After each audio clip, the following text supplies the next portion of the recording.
Abusiamfo yaba munyina akwa abasonko edeba RAZ Media GH on YouTube and Kennedy Japan Jr. on Facebook. Adafo hey, well, in any case, Media Medica catch them say platform we so gyamfy name and agro. In the sense to say we are here only for good being of Ghana. Sabri so was a party back up and a bit to me Amagana mine. A fan and to my pa Afrida and no any MPP. Sabri we my yakase. Now Abusia the entire na bahano.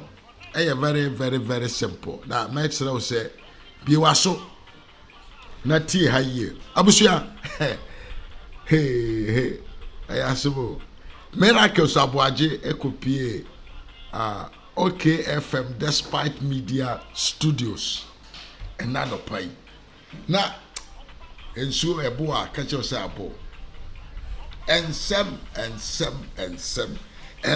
big and some acacia. Then is miracles aboagye edi abegu form no. Hey, Mia. So tie papa winning some waka nyina. Now the call adrenaline udwene ho ko achiri with your comparison with your fire normal house mentality common sense. Now we are not catch them so koto abama and this year me who are memorable because the way miracles aboagye apensensem no me example should be or dear ma Ghana for in this particular audio. Now, say Mahama is somebody that you can never trust. No, me and same way there. I think say, and who be here pa? So bet na say. Na menu nyina ya cheme na kosunen same way afa. I was say enchemfa. Sempa. The reality on the ground. The true state of Ghana. The difference between Dr. Alhaji Muhammad Bawumia and John Darega Dramani Mahama. I wish all them person me waste too time. Yenko tie miracles aboagye bra or canter into the studio. Now or the NDC propaganda machinery say in the year 2024 tactics omo use in 2008 and they win elections enya adwuma no ye nyina ye nkoni nkonkotie se de be ya me ba ye betumi adi nkomo na wo so wa kire wadwen. Don't forget to write your comments in the comment section. Don't forget to like the video, share and comment. Ye nkoni nkonkotie ye ba ye be se anto aso RAZ Media GH on YouTube. Kennedy or Henry Japan Jr. on Facebook. Yanko, yeba yeba to us. 2 chapters of your manifesto no. Eka dia yeba beto ye. Ene dia yetumi aye. Yeka dia yetumi aye wi a na fe de yakọ ye commitment ana ye koye nimu no. Dr. Mahmoud Bawumia eni so ade hu da eso a owo ema oman no. Na yen 2024 manifesto no the man yes strong ko ne say ye the manifesto no esi enan ana say foundation bia na enkane no na yenya wo man we mu nti manifesto no hwe niam a ye no aye di say asoman no etumi sisi yie no na ya kire kwan be fa so ye be bo ho ban ye wi a ya hwe de aka ye ntumi ye no so dear necessary na yetumi edeko yanim. For example, senior minu nyina be ya dwen say oman we ade ba ko for a very long time na edi yenya eye okay homesu ya honsem apomode honsem yen road infrastructure nenumpo menka road nko a me de transport infrastructure. Inti road ka ho railways ka ho marine and nsuo so eka ho ene aviation wuwia enwuma nsem nso eyade bako a na high adwene. And the biggest question is that for the past 8 years no na saying na sanema we is it na DNA to me aye and about research my impact before and after. And that is why Mimi Gidi say about where you know after all the shades are be true propaganda ye be ye kasentia we say politics there senator de bia we say obi dingu ne ho fie boawo because no man yetie no kra de otie no mfa na dwen den emma no. But I am thinking that beyond sanema we nyina no say sanso back na ebisa ye ho say Ghana nsem no sen netie na hwan ene ye gidi say afie na ye da ye nim no obetumi pia yen akoye nim no kra ne say there is no point in the life of any country their omine penyina omotumi aye enunti na neme no ka say even almighty America kromo koto aba November ba omugu so kire niam omo ba omo be and san niam na omo ka no enye different from niam ye ka ho asem. The central theme of every state are the same.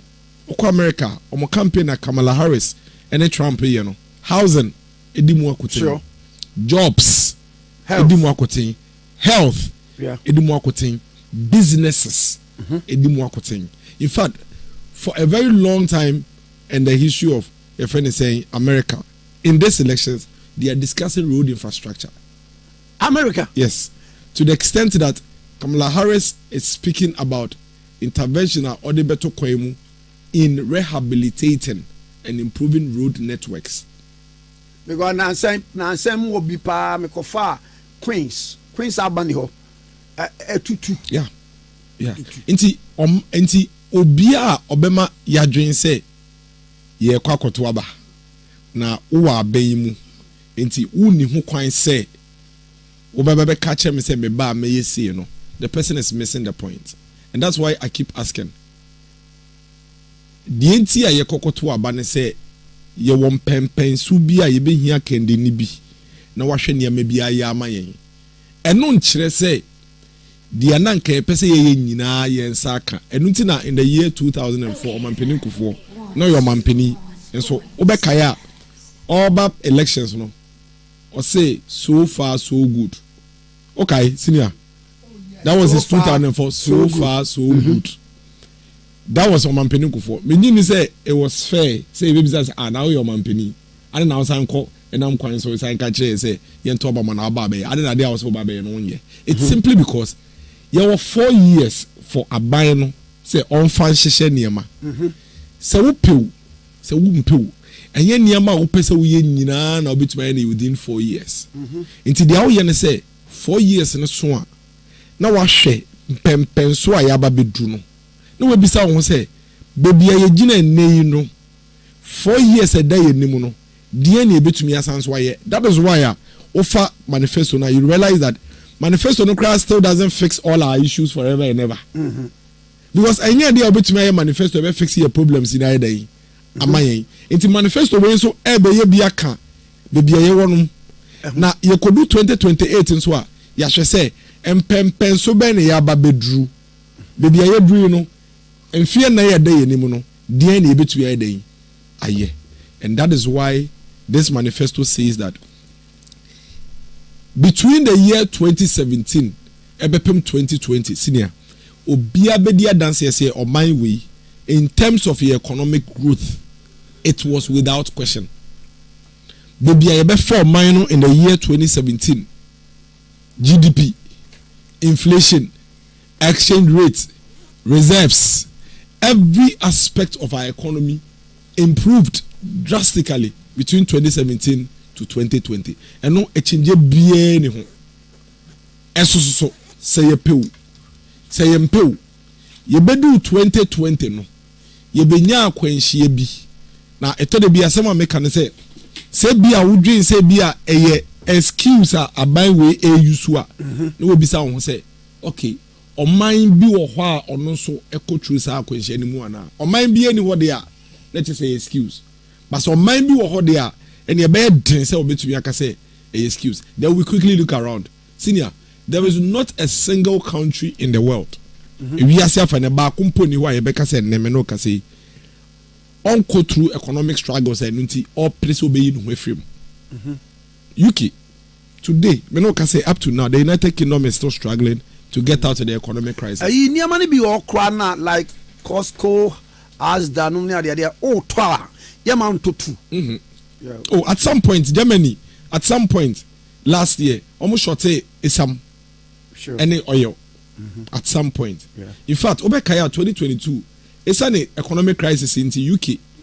Almost kate almost change your prime ministers I think twice or 3 times within 6 months because of this. Emma yanka say you be macro binya exchequer position you kwesi kwate edu baby kra no ekofa problem e pam no because yes ade na oye no hu so Emma the prime minister so ye den ekoy nti oman bia ekotru United States senior me no ka say omo do 40% high inflation omo e fe say 40-year high inflation omo hu bida in the last 40 years almost share inflation across to that level that it's clearly no the world is going through a lot. I was being told about 2 weeks ago say oko China container na be $1,000 $2,000 ebi okra na $1,500 no say then I'm $7,500 any $8,500 nansi emu sa kana ya ship yi femu na de ba Africa yi a friend say Israel for ne ayi for Hamas for instance minti e ho tension ba ho nti say containers ifi abuchima mu China ne yare na ba etumi mfa saa e ho no emma nti e konwan kwan tenten nti e ma freight cost e kosoro what it means is that e be affecting the man na ye dey ye fefi abrochi no e demu ha niema ewo ha ye use yi emu be 80% me gidi se fi Turkey edu ba bi no Turkey inflation ekoya akodu 80%.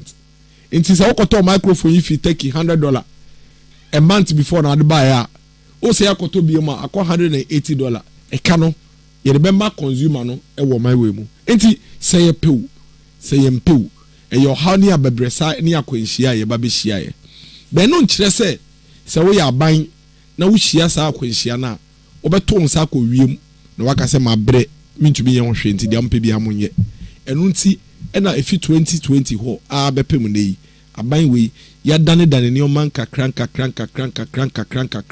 to make sure say in spite of the difficulties no ye betu ye magana ni ho ahenhan no senior okwa aman foforo so a enda fam kra wo Nigeria hey when you say Nigeria they've been protesting for the last 1 month meaning say you are aware in the northern part of Nigeria they've been protesting for the last 1 month e me nipa bi kra wu. In fact, Nigeria, they are breaking into supermarkets and malls and shops. Okay, say Nigeria, somewhere last year, now omu disika to sika. I don't know if you recall. Yeah. They were buying money with money. Nigeria. Edu baby now kweti ya ma unye sika yi. Into be kreska. Odo de na mana. No so de. It be a woman no 1,000 no ma 800. So what you say? Dollar ewo Nigeria and no pay be crown here then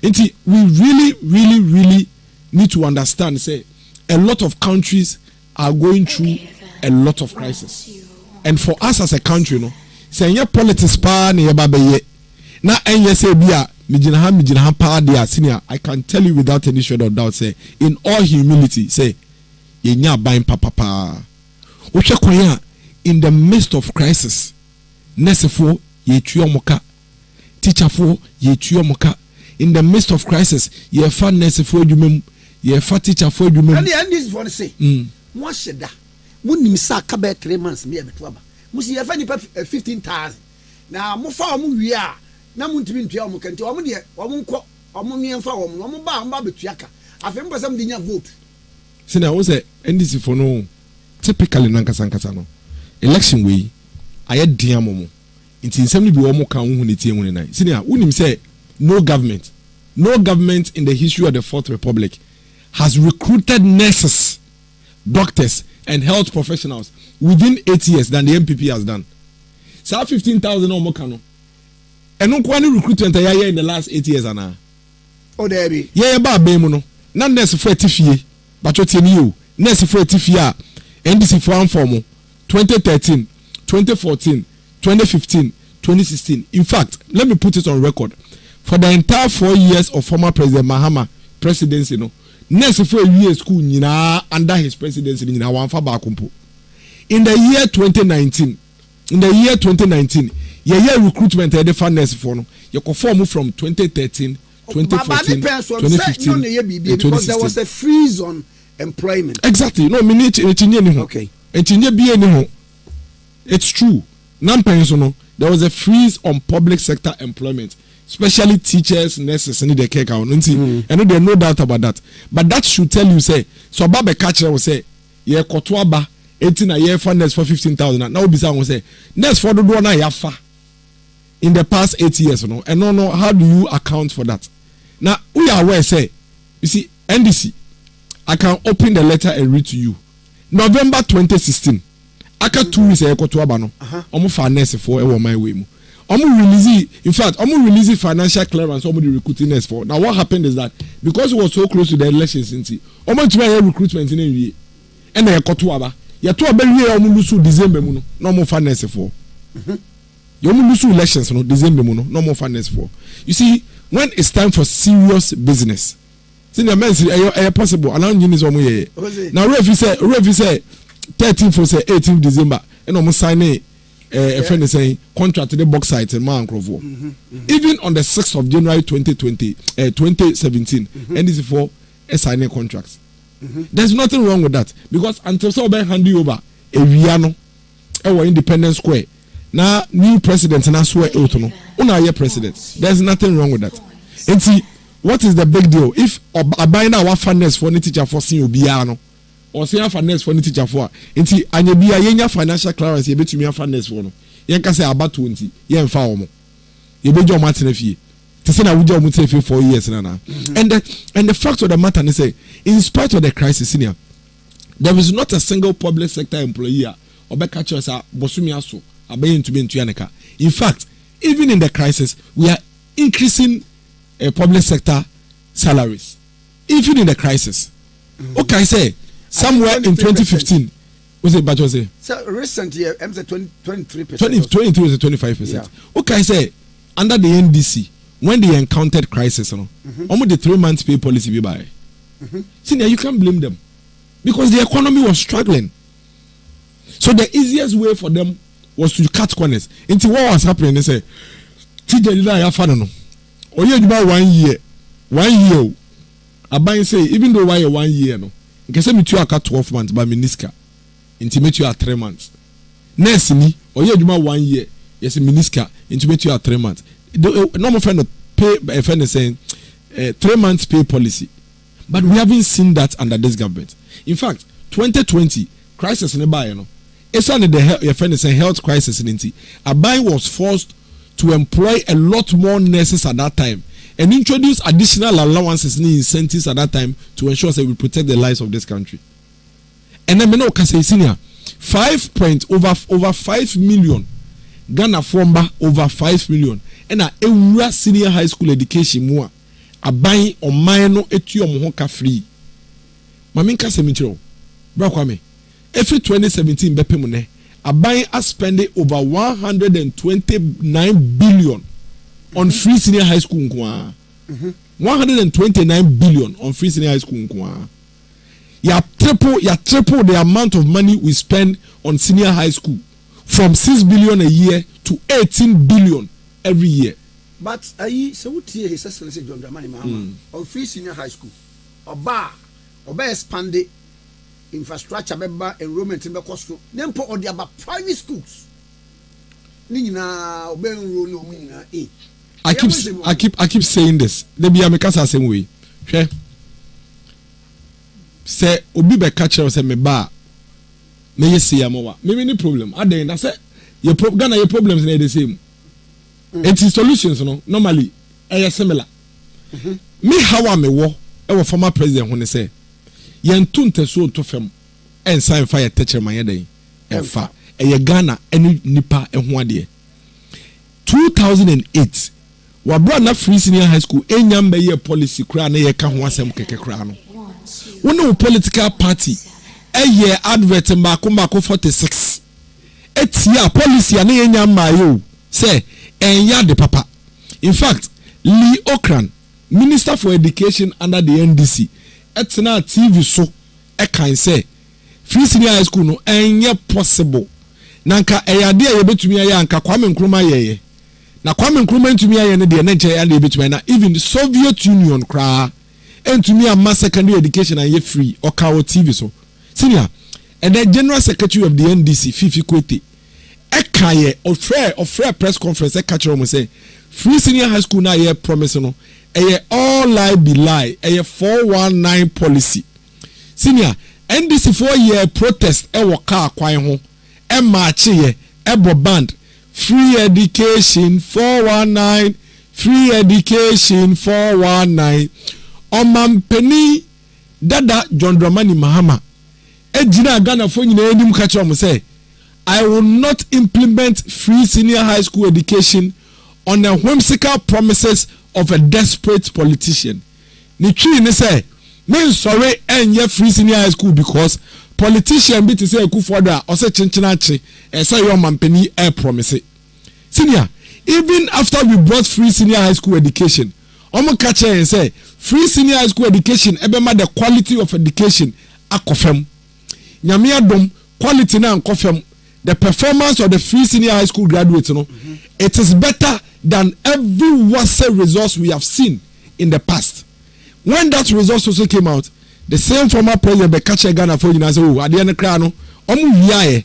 Now, no teacher for the car bomu wiaye, and yes, sir, and come to me, yes, sir, resource, no.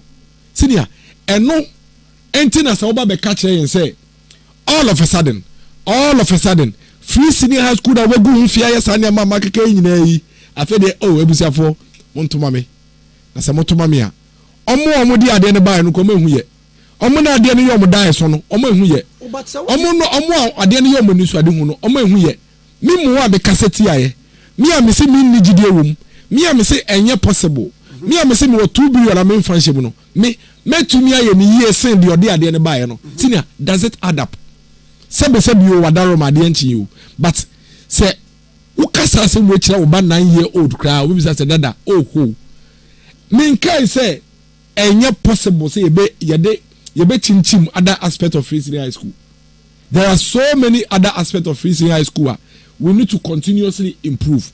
But whatever between the person who brought the policy and the person who spoke against the policy and fought it no ye ka say chusu ba ko nanya gidie wo ni mu say obetumi improve ya wan na obefa na unim abakosem bi wo ho na menkai wo ade ba ko nti a Ghana fonje John Mahama any NDC ND his excellency any NDC ND on their promises no enie okay national health insurance scheme sure a drop of pampeni ko for the national health insurance scheme eba in 2003 no unim say their NDC for year free senior high school policy sa pepe no mo year national health insurance. In fact omo boycott the passage of the national health insurance in parliament. Omo say Ghana yendu pempenso a ye betumi afọ man sika etu obi a ayaresa ho ka. But for the record we are aware say NDC PNDC in the health pay cash and carry by until the 1988 no. Now we are aware say Ghana ni entuya health ka e hospitals. So we are aware it's NDC na introduce cash and carry in our healthcare system in this country.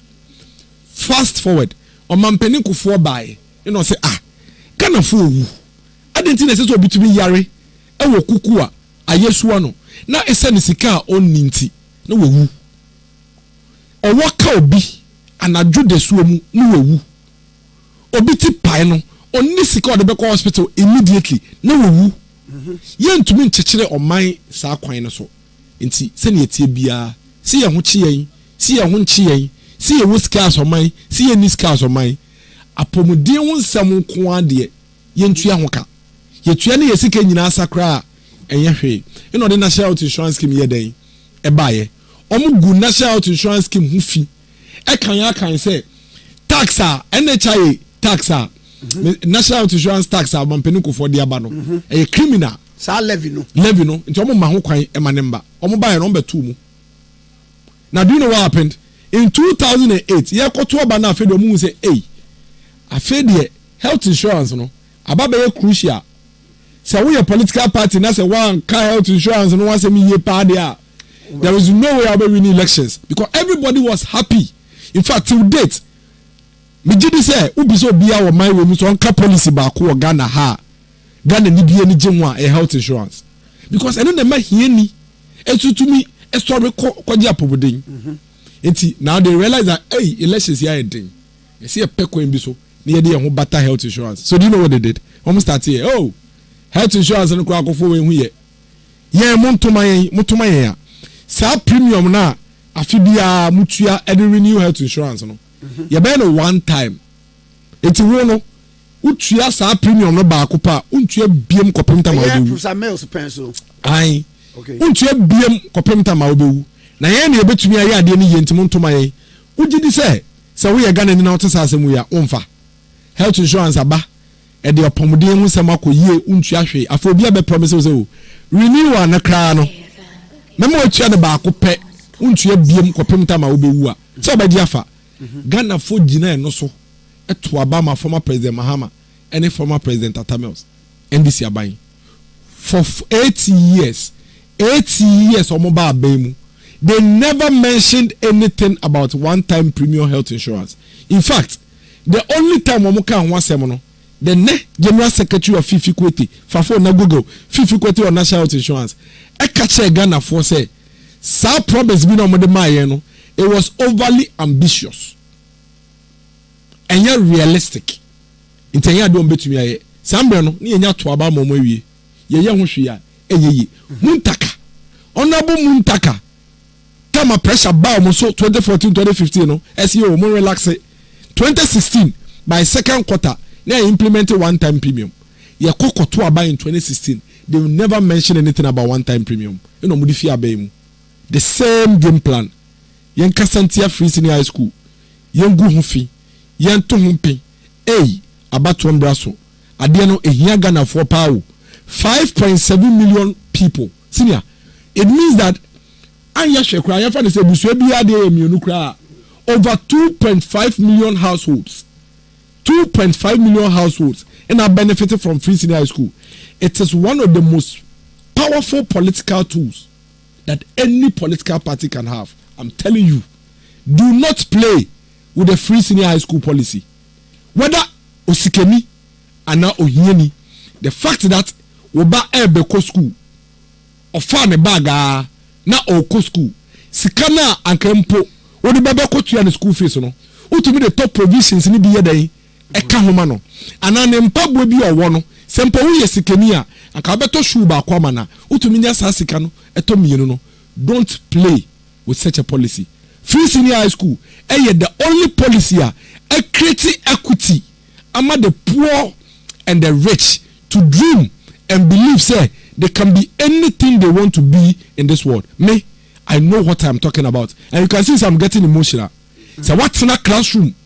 And my teacher near back classroom, I bet pam with classroom da.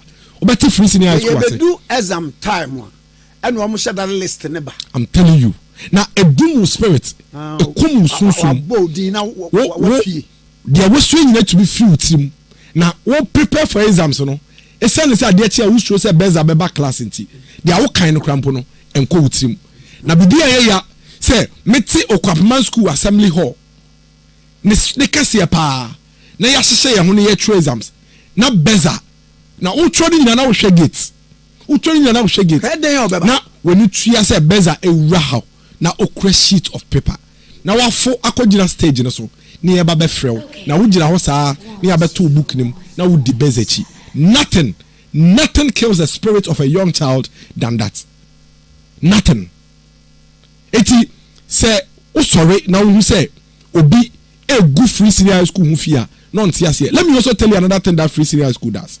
And na metia me no kase me Kwaku aboagye me feel like me to be gina stage so na me gina vice president of the Republic of Ghana ho na me to be moderating the program man no education because senior sa wo call late na wo ko ho baby amefi e wa abegye dia wo be bi hu sta ho say se ye school ina me nya opportunity a me call ya enka kwan ben na nka mefa so na me ne cantonment forma na me ne laboni forma etu me nya opportunity atena dan ba ko mu na me no madi nkomo. Why do you want to deny other children this opportunity? And I'm a living example of how a poor person's child, of how people who are vulnerable omomba and so betu me nya opportunity. Otherwise dem biom osikani betu me awo ne ba na nko school kra oba bi adwuma no de ne ba na ye den ato ano adan ye papa kwa me despite we bi a piece fm boa o wo de ba na nko school opa obetu aka say nko school no pa bi abaye production assistant adwuma na ye be che no wesua na adwuma no de ope e no ye e ma ne ba no me boa na me papa ni bi me ma me ye teacher eti se me no se me nya kwan ya nko school a e de na me de me bra e ba be na wa ko school senior na bibia ya say wo be ko school no wo be ko kwa mind day 1 no untu ya school fees ne ye enti wo wura school ni mu no ye ma wo chete no kwa na wakodom na wakonya bebiada na wo tetete na wo nam denchi utumi ko shut down class saa ayi Prempeh college crowd ye obi a onim Prempeh college bia wura wa na beza office no left and assembly hall no right enti wo ni amagu assembly hall nanim ni wa wura ho I'm telling you, me say me go school me ko shut down class because you see strategy me mama if you be use on say time ne be so a no ko apply for loan no if you GCB na ye process ye ma ye be school until first 1 week dey we be try my process na ko so o so ntumi ntrafie enti wona nam kwan ho e ready a no send am now they akotua now what happens is that because we try anything am baby nda to the whole day now shut down class and na do 9 p.m. no wa besen boko no wa ko shedem na ye house master Mr. Debra Nyankopon fa ne crancy wan ye lucky na Mr. Debra so mu a mba obetwa wo no asa me na metua fees no me na anya me na asa metua school fees no me ma me na deka na me no ye twa me ma na se me ma me atumi abre ne moja eni abre ne moria eni abɔ me ho ka na nyame adom metumi anya metie didi ma wa bedu se ya me nke bi ma free senior high school ana because ayo bia no benya maame te say me maame na watumi atete na wontuma nyina ahwe me say what you say it is yenya aban bi na sa aban no say Ghana ni bia wo Ghana fa na nyina no se ne yetie bia se ne yede o man sika ye health e ma ye no ye besa de o man sika aye education na anye hwe mpo no wo de ye ma wo opportunity se wo sai na wonim se wo na aye den wo sai no but ukatele fie dia no wantumi anko school esa no hia dia enye wo fault ko ohianti ena wantumi anko yenyi free kwa mu na wonso tumi ko school ni bi ni ye hwe se obetumi anya opportunity bi ewom na wetumi aye dia obeya ene se memete ha na ye di sankomo ya I will advocate on every occasion for both the poor and the rich because I know what it means to owe fees in school. NDC now realizes that Ghana for the do education free senior high school na tum. Nti yamfa ye ho andomo a ye beto abeti ayen. Nti ade no ye di kaya kadada. Say ye ni gidi ewum. In fact, one of the reasons why NDC focus say we will review free senior high school. Now you say they will cancel it. Almost say a review doesn't mean cancel no any. Ade no from history amedia mo nyina che say mu ni gidi ewum meboa. But now we betre mu meba who the kind say ukura sika 2 billion kra won fan shim yeah the 129 billion na shim enti wo no that means you are not ready to even invest that much o say so the kind say unji ndi say free SHS no e say eyema obia o say e say etuma ebimo mbetumi tu aye den entua they said that it is all be catch me say we be review it doesn't necessarily mean cancel but it means cancel as well. Review means that free SHS no fee paying. The only thing free SHS does and they say be obi na nka obeza de be ma wo na wo de akofie na wo perpetua no obeza de sa be no ama aban e na aban ye den etua ma. That is the policy be nka ho free SHS policy no one no.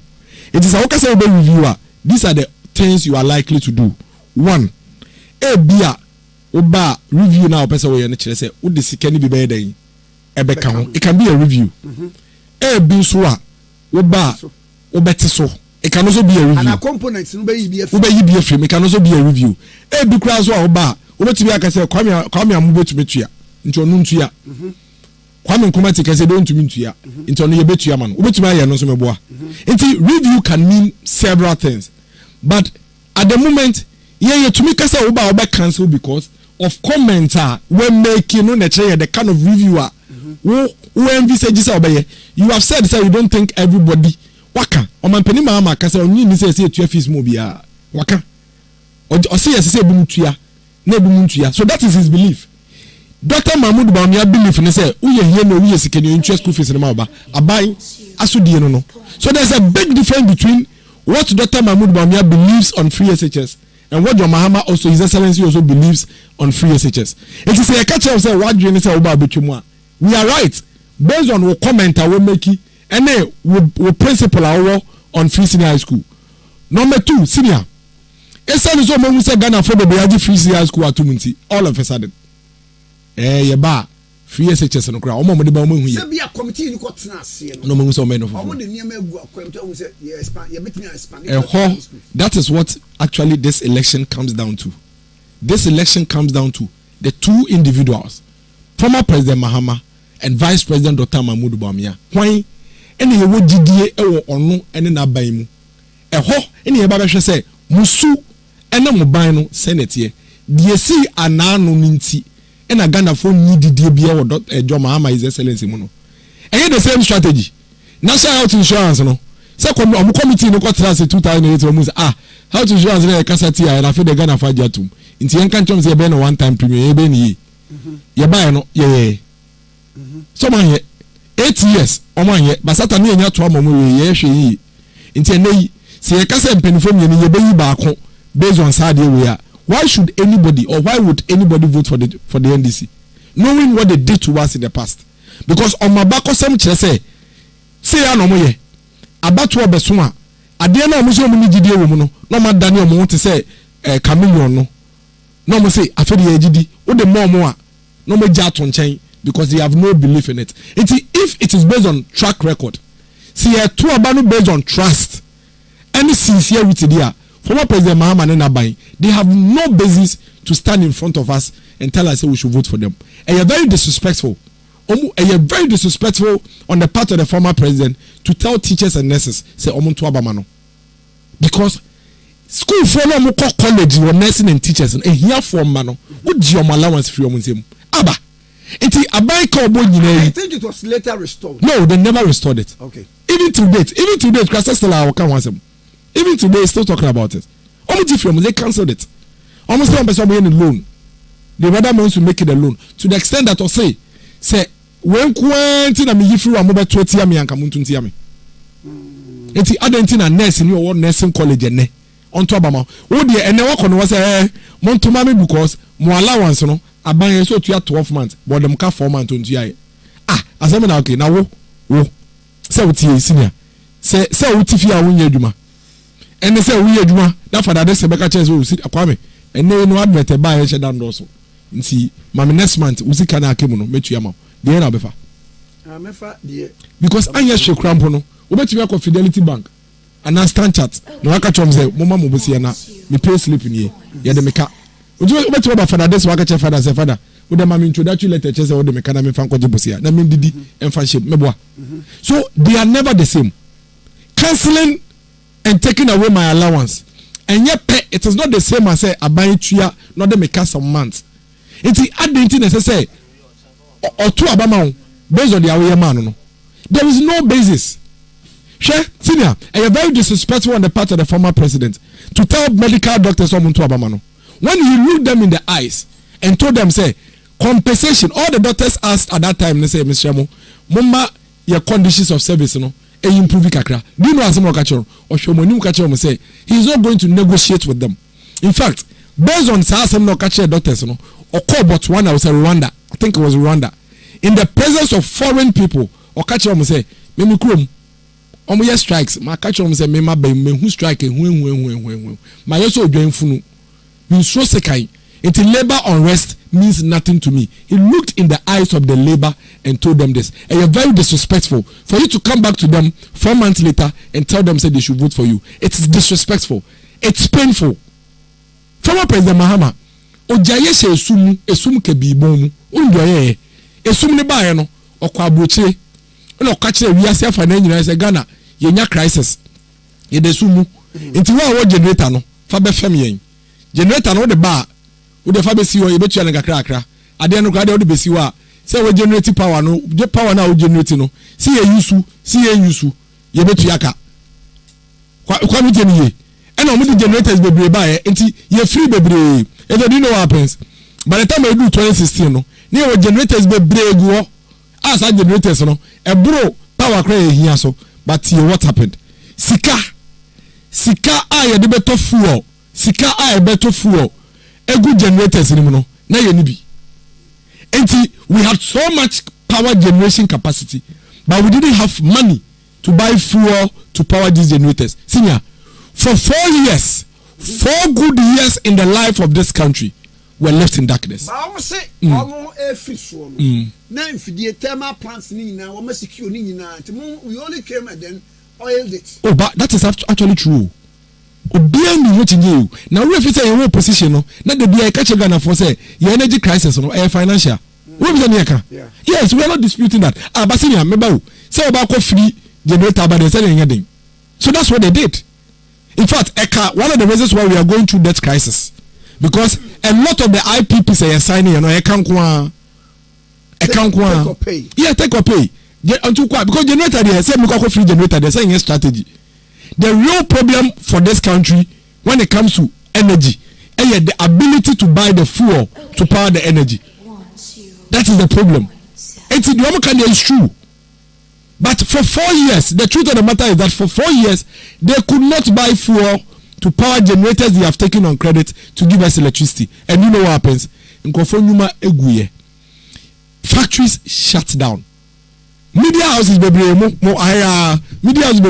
off workers. You laid off workers. Yes. In this media house. For the first time in the history of this country, everybody turned that radio station upon. Because we're running on generator. It's about 10-9 no upon and we are kete ubetuni atu radio station be no yes because someone is going better power. Adverts on bebo nobody just can companies na dey advert ne beba no companies also are struggling nti omo mebo advert nti enyuma guye enkrofo ekunu num no omo yene ma wale guye because about 6 wapo adwuma eso kofie light ni fie nti wa fa madams no be 2-3 Sakumo no Ablekuma ena Madina nse Sakumo no light no sata na ko off 3 days into 3 days we could do Ablekuma na Ablekuma light no ko off na Madina de no ba na yakọ that is am kofa wa yeguye o friend us you menhwebo meba sisi ya unse light ni fie nti that is the situation in kofa busuafo eda theater bed so ye yom operation ni edum light. People's husbands, people's family died on the hospital bed. And then, senior, it's very disrespectful. Ghana for emrantie catch and say, ye near Juma or Mampeni, ye peduma. What by moon penny for catch or munkocha grass? Rashid Purple, or say munkocha grass, na munfabu kwa hona monton. A chance wa. Yeah, it's a mountain. No punching you, lucrative. Yo, okay, no problem. But see, it's here Kotwaba for Abaya Utumidi Numa. I bet to be sustainable ba. Any Abaya or see in Chan Nyadu and a moment. I mean, it's as simple as that. Or Sankache say, Yan come Romani and Cossa said, Buon Begu Crown and Shishe, a buo, and Begu Crown and Shishe. Nianton, and no credit, a job, Miss Mishano, or be all at the beginning, said Tamane Shano. Your business and a pie a buo. Ebo pie. Obana meti ebo so ma pie pa na ma hyehyɛ. Na wo hwɛ me tintin ya na ya you can imagine me tintin ta ma na me class 3. Sisi akra me tintin yi. Na kete. Na me fu ebo na atwede. Na me fu na onim. The only time I me di emo ene te ya hye ebo no, ya hye ebo na. Eno afinu mu nyina ta ma be di ya ko efie no, wo be di fufu an opa ewia na enwunwa ne banku. Eno no de luxurious e di Christmas. Enti da wo ti be ya obeto ebo a ye be hye no. Uji usika na wakota mo half cup. Eti mama ewo fufu no na wo de wo mo esiso. Eti sada ndie e shades nkwa. Konkwa na obedi. Obi edi fufu na weti wo mo. Eti wo na ma hihye ebo na mete so a ewo mountains a enya sam ketwa. Ye hye ne pan. Lata Methodist Primary School na yesi ye no ye na ye pa ebo edisi school no. So the eno so wo ho. Na mom senior millions of young Ghanaians no mo pa adwuma no. Omo nyina no mo kopa ebo. Omo nyina na nkopa ebo. Ye krom na bi ebo wa ye be pa ya. Minyi ni za kwa mu krom wa ebo ho. Ye dey at mountain so. Enti obi na nkopa ebo. But that is the solution he brought to us.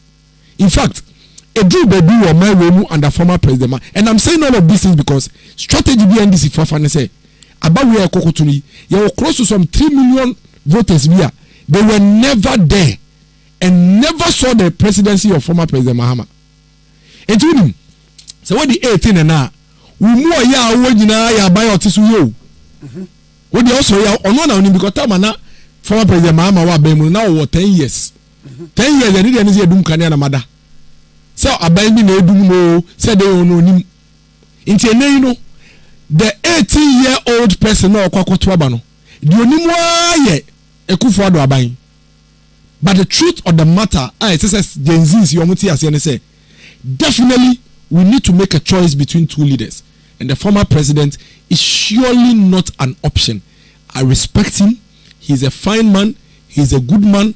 But the truth of the matter is say he's had an opportunity to be vice president. He's had an opportunity to be president. And in each of these roles, he was abysmal, he was incompetent, and he was a total failure. As vice president, video no if I last week, my boy, that was the next chapter shows. John Jinapo, honorable. I know a spokesperson for the vice president, John Mahama. I can with TV so say, you be say, what role is your boss, the vice president, playing in government? Or say the president, former President Atamils, has decided say or no Atamils will take care of the serious government business, and these are his words. Serious government business.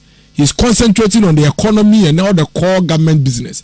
And my boss, the vice president, is taking care of the social issues and the media interactions. So my boss is all over the place. That's why you see him all over the place, engaged in social issues. Into outdooring, our day, speech and prize giving day. Say better to about public lectures. Yes, I can. Okay. Yes, a social event.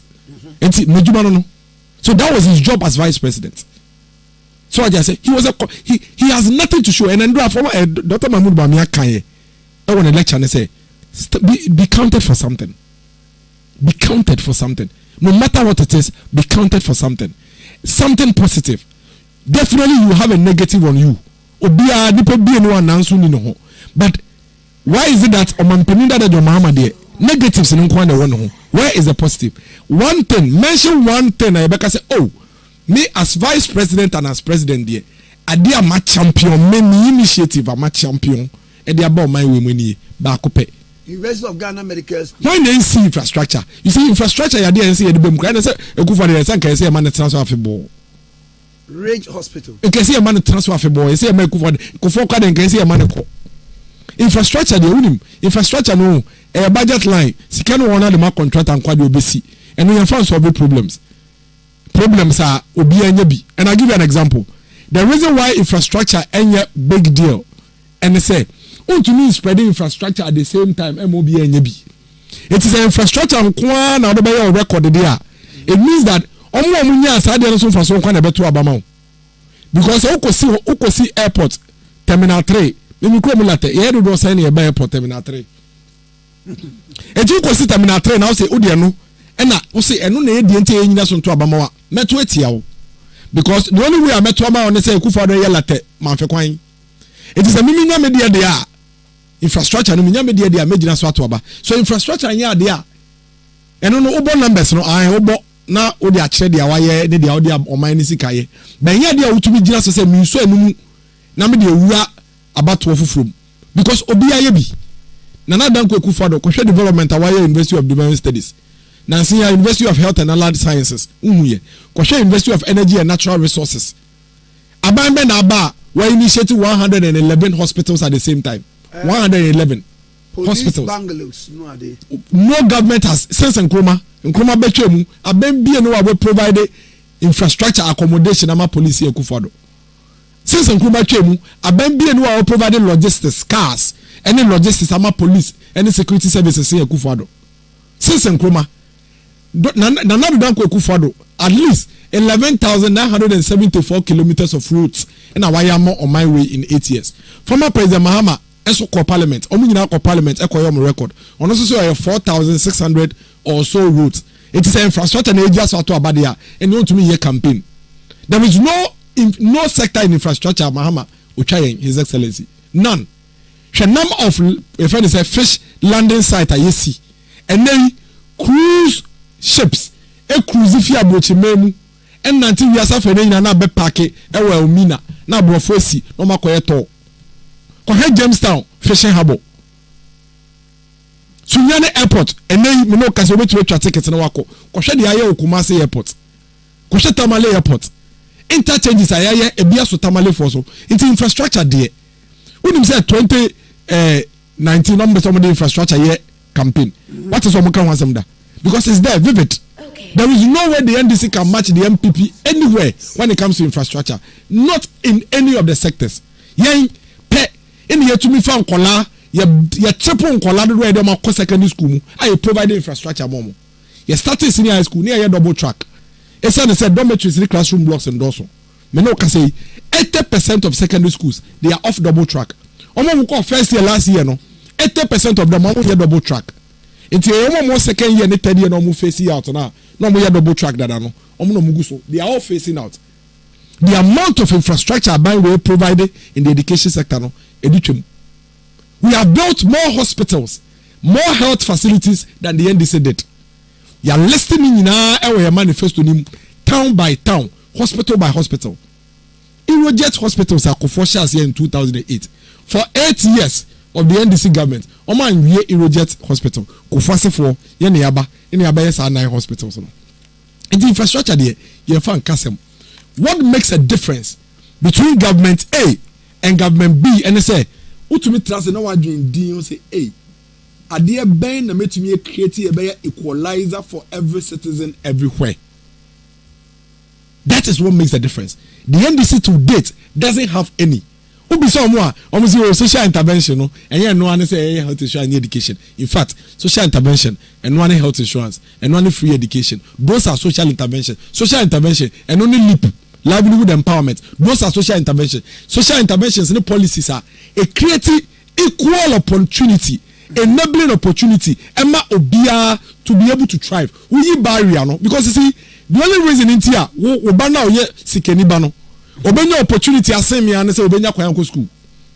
Okay. So when to or no, say many million na to be school amecha no. Enti na to de bia obeka ya mo say site for no. Eye ye fi site ko private school na private school for nim to me no. Ko say na ya dwunu ma do fifie no nkoma ye di ni fie no. Ene nkoma ye di ni street ni mo no. Dada ma for no mo ni bi. Baby. Enti de ye say bofo no be fa. Ye nya school na bofo no fa pe boa. Ko question no de man ye. Ye your lifetime experience. Obebi. Ye be twa. Nkole na form bay wodi no ko gina abeka janse so cross go ntumi cross ba yen no wo 6 months na utwa kwan mu so umpe obetwam so adi ase na senior ura efie ni mu a nkole efie ni mu ne aunties ni uncles obi a ofie ye be 35 eti wonu waso ye no pa no obi nya ho time say have you bath oh baby so we jare so won jare ye obi asem adidie kwa ye no na eduane na kasa ye tini na egu asanka ne wo beto so a wadi bi so I just say it obi ani ahwan so create that, use the social interventions to simply give them a slight chance to make it in life. Come in adie bi e UK baby a owo no that vicinity no school bia ye pepe to say baby school. Absolutely, that's what we are trying to get to. It would mean can't say metse dagiham enti me akwara no gisem the number meeting kings no and answer gisem the number e bia no Westminster the same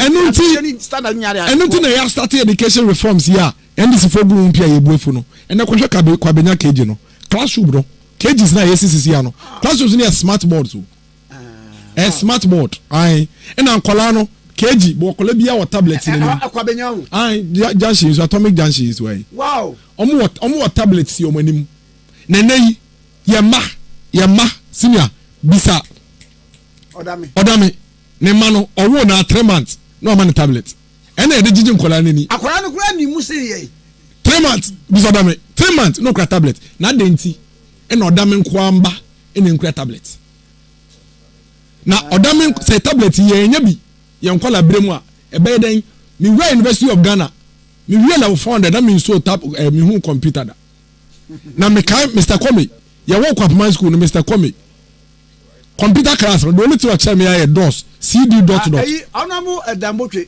I'm the first degree or computer science CD dot. Na sabre kwa na yes na computer na yes me say na ye ko class no kra ye ko kwa man ye ko your friend say computer class na Mr. Kwame computer class aye ba be sua computer o don saka no abo ada bi u betie u don say ko kan ade no say ba say sua computer na ye be 6 na ye te desktop ba ko na on ka just so mouse ni mu a unsom enei ye chiche tablets ama nkola nyina wo Ghana wo say tablet na mo chiche no mo de vote na ma menka won asem njiro tablet na ye chiche na wo say ye de vote no wo so da hye manifesto wo so oba be chiche tablet abom o da hye me ye de kan yefuo e ko hye ye si hostels ama kan yefuo ye train omo say o de na omo kire kan yefuo mo mo nkofie na ja ye de a wo kire no o taxi kai unu say Jomama His Excellency o wa ban mu no na kai ye fotu ya tax ade na omo so no na bi ye na betwemu 2017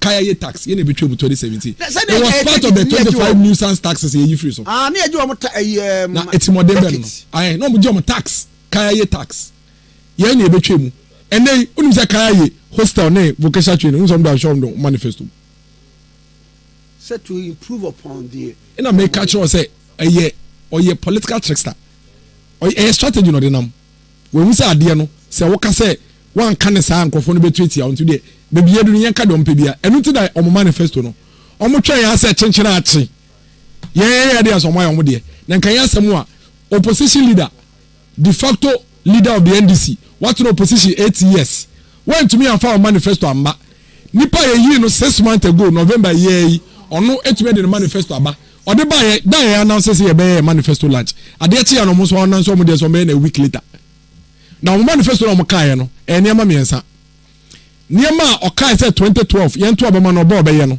mo anye mu ba akompo sai na mani na wo manifesto nim de atoso mienu niam a ye ka say ye be ya ye tro manifesto no a week before no na intime de ye ka say ye be 1 no say ye be 2 de ye ka say manifesto ye be 3 no mo 1 no 4 baby I see about 5 no mind 6 manifesto no de tia no and onim esa no say 1 to ne boase anka manifesto nti menka say miche ofo manifesto na 30% of the manifesto niam a yegusu aye dada wonim otwoye o de share them 2012 2020 manifesto nim to copy ni nyina copy and paste including ofo 2012 manifesto no de ye to abama no no eno ye to abama no so maye o wan ye ofo 2012 manifesto na line by line verbatim they want to manifesto nim and no one watam no they be share 2024 manifesto nim wan kan onim say TVET in such a bebre abem o da share the manifesto o da share so obo ade ya wie dada yeah o say oba ye ni yeah there is no proper children's there is no children hospital when I come aboard one onim say ye sibia wie kra o weja onim that is basically how their manifesto no is set up.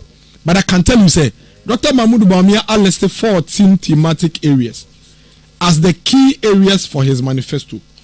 They kind or say, or did you say, as I say, making sure, say, you better improve on expanding your economy, say, in 2022, a good way, be. Or say he's going to build Ghana into a world-class digital economy. For NDC for. I said mobile $1 no free here, and the media baby here until you ended up mismanaging the economy. No crap pan say.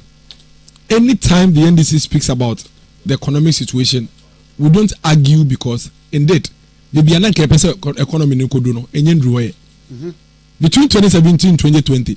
Ye improving yama mo say any nyina na mame unim say Jomama His Excellency oba aben mu no na inflation 8% or the 15%. 8% or they call 15%. 2013 to 2016 or they call 15%. He has not a single record as president, not a single record of improving any aspect of our economic indicators. Not even one. Anya shekrampo yajitum. Dollar koya kopim about 23 cedis was it. 23 cedis was a bibisa. What is here? And they a course no. Ya share manaba fem we guswa yedai. Eba fem. Fuel ankwa could do about almost about 26 or 27 cedis somewhere in 2023. 2022 December. And they atia bafem. Inflation ekwaya kopim 54%. Anko do 54%. And then your manager aba and aba do 20%. I can tell you, so by the time we get to December, our inflation will be better than the NDC's inflation. The difference between us and former President Mahama say, your evidence says at the end say ya, you to me any year emaneba fem. Senior, call any of the NDC members. Let them tell you one economic indicator. Omuwa bemu, e wasro and e kosro mu to me the bafem. Just one. They have none. We can at least show, say, we have been able to move inflation from 15 to 8% before. And we can also show, say, indeed, it messed up after the COVID situation and went all the way to 54%. But, your evidence to show, say, it could do 54%, no? You to me at Swam and before be 20 goose over film. Why? And I will be our economy, amano. The one that has the record to prove that when it gets bad, he is able to manage it and bring it down and improve. And I said the one that has no record of bringing it down, but only record of it going up. Every single indicator under John Mahama in the economy, echoes. Only bakumpa bafem. Why now the economy better? Ebeshenism. That's how I say, Ojidi, say, we have a long way to go when it comes to our economy. And that is why he believed that Enyama ya they build the foundation of the economy. No, Yemen Tunchene. Yembo ho ban ono ena wo gidie e wo understanding e be boss ani no ban yema no nto aso. He needs to reduce the cost of living. Watch clearly how he's going to reduce the cost of living. Watch clearly how he's going to create jobs and get businesses to expand. Watch clearly e ko be fa so ayema hwe ne manifesto no e heavy on women and the elderly. E ko be fa so the vulnerable in society, our women, our elderly group obehwe na waboa na yasetene mu akọ anim. Those things are captured here. Teacher ni ehu no ho wa, nurse ni ehu no ho wa, doctor ni ehu no ho wa, mechanic ehu no ho wa, medicine, every single Ghanaian you can think of. Offer manifesto here, you see yourself there. We are not saying say we are perfect government. We are not saying say ye ni nanso bia we ho, but the can say between Dr. Mahmoud Bawumia and the former President Mahama Nkwa de aka yemma Dr. Mahmoud Bawumia kwan no so de obeye no oyene yenhwe ye ren fee former President Mahama ye ayaka de odi efe mu enitani odi efe mu. The man is simply incompetent. He has no idea. He lacks genuity. Okofa the manifesto ya e copy no kwa copy festo cut and paste e de ben copy festo eno kwa omo bu na copy festo because unim o fa omo copy si na amisa asem wo de yemfa ne say chinjaba Echinjaba. Papa ya wa bin your Bible. Solomon the Edu. Echinjaba. It's here solve problem no. Me the manifesto by last week Sunday. What do you about 7 days later? Why now copy why? No makika you na motete ye. Okay we. Kadia bakwe where manifesto man yen kan. Every single thing in our manifesto our flag bearer had already spoken of.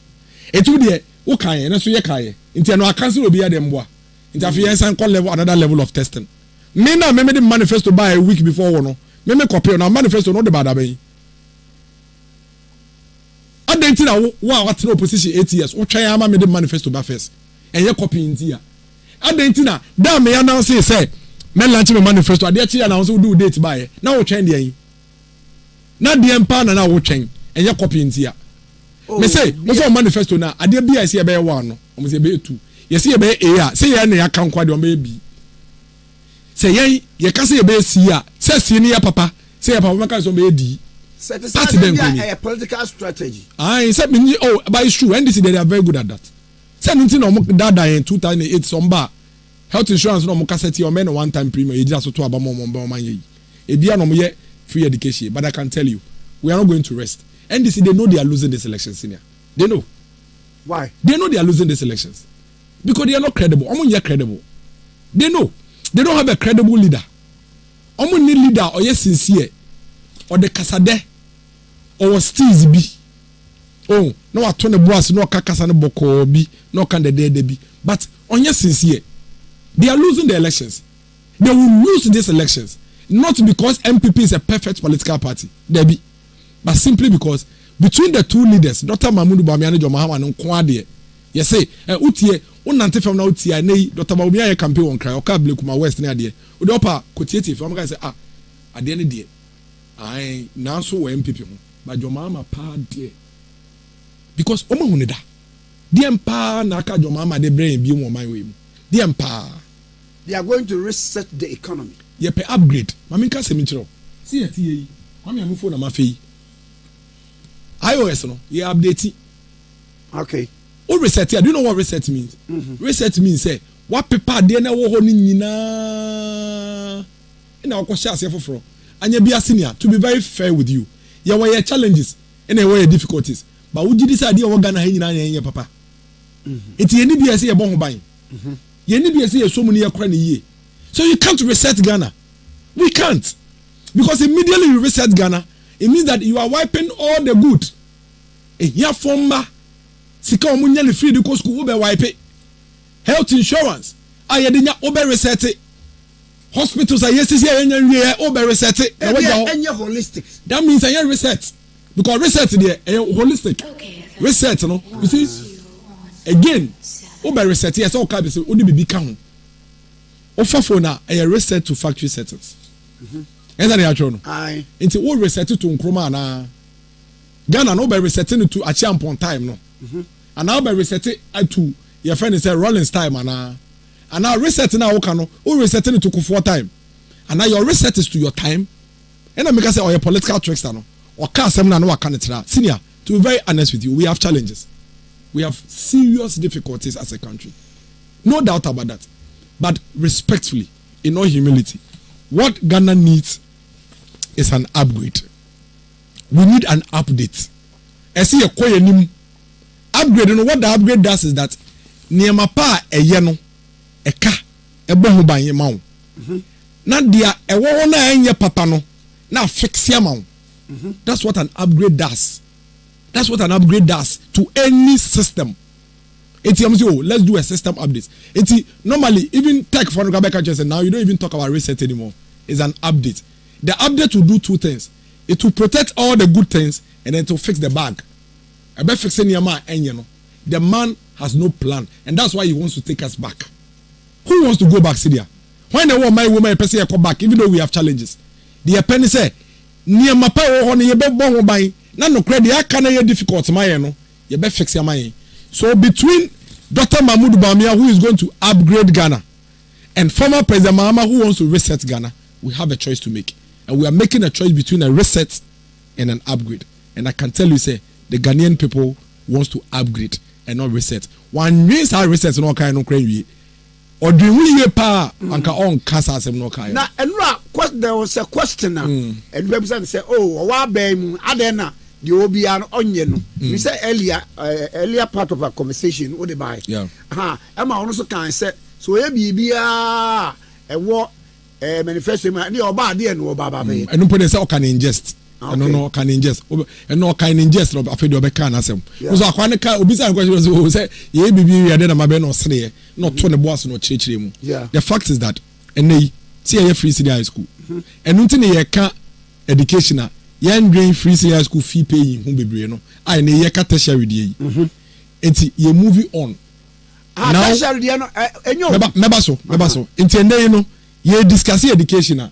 We are no longer discussing making secondary education free. We are not thinking about tertiary education. Meboa. Enti send ye tie bia at every point in time you would have something to do. To me yen many nyina ene it's not possible. Because some of the things you even want to do next year, no, and who cover by no, and who family kono, and enya ye ready ye, meboa. It is a cover by no family kono ye ready ya. As I bet you day, I can say me. To me, class 1 class 6.